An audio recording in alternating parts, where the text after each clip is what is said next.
I wrote this newsletter while I was in my home city of Athens, Greece, for a brief visit. Every time I set foot there, childhood memories and nostalgia overwhelm me. It's part of my DNA. It's part of my identity.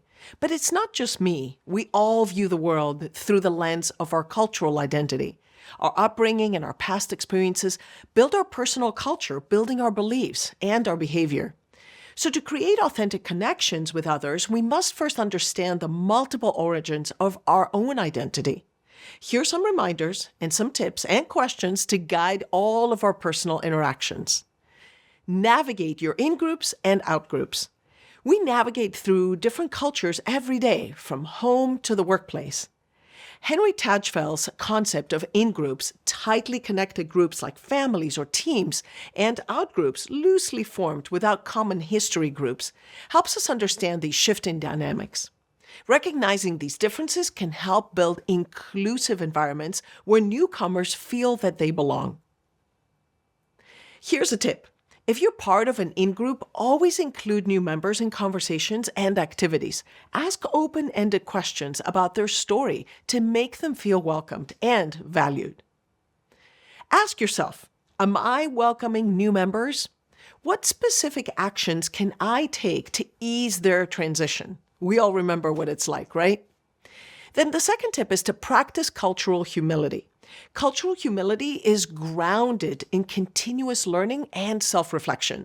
Originally, it was applied in healthcare, and it's equally powerful in business settings. So by acknowledging our values while remaining sensitive to others' backgrounds and avoiding assumptions, we can build more equitable environments.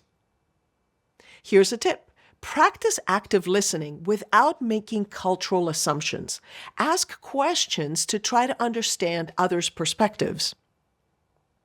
Ask yourself, what initial reactions do I have towards culturally different people than me?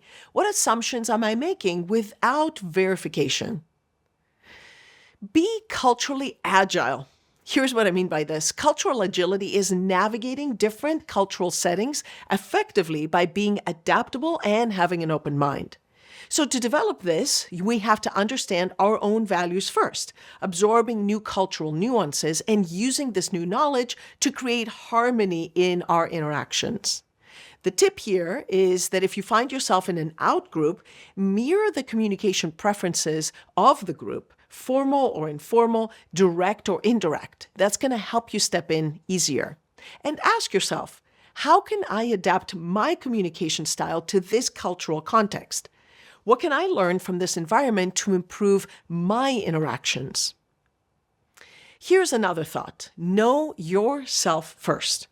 Self-awareness involves not only recognizing our strengths and weaknesses, but also how others perceive us.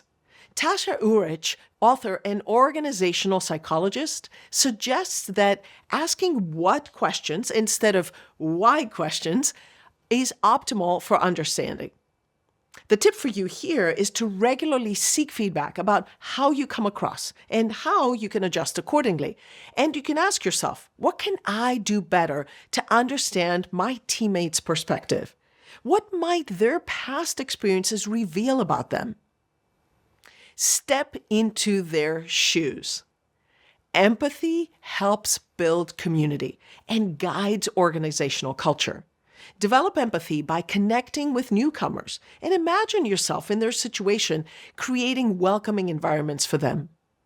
The tip here is to show genuine interest in others' experiences. For example, when someone tells you about a tough situation that they are facing, you can respond with something like, I'm so sorry to see you go through this. I can see why you're frustrated. Ask yourself, while showing that I'm listening and showing that I care, can I refrain from giving advice? Just listen. Finally, listen with intent.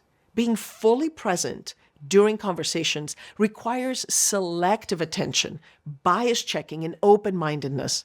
Mindful listening helps us understand others' perspectives and create meaningful connections.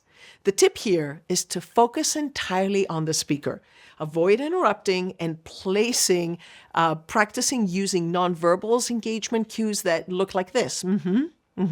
Nodding, good eye contact, just show you're following along. Ask yourself, how can I improve my listening for better understanding? Which nonverbal cues show that I'm engaged? Could I assess a recorded meeting to check this out?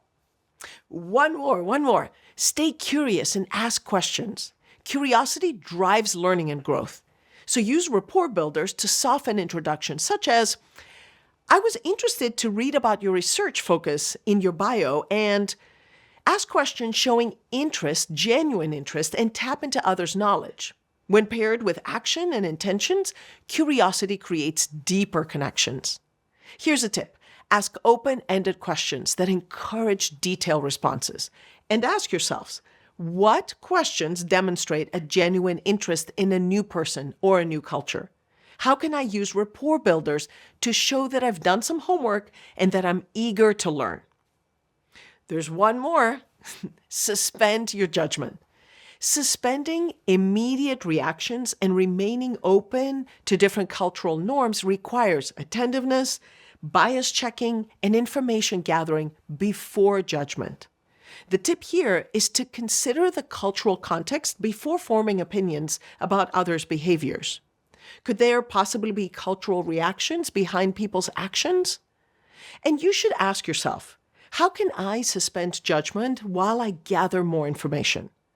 Which of my biases might I need to check? Whether you're on the outside trying to fit in or part of a strong group inviting others to join you, cross-cultural communication requires all of us to prepare with continuous learning, reflection, and adaptability. So these practices can help us navigate diverse environments and build authentic connections, regardless of which side of the cultural equation we find ourselves on. So follow me on LinkedIn if you like this. There's more editions of Stronger, my newsletter. And if you know of someone who would benefit from this, send them the link. Thanks for listening.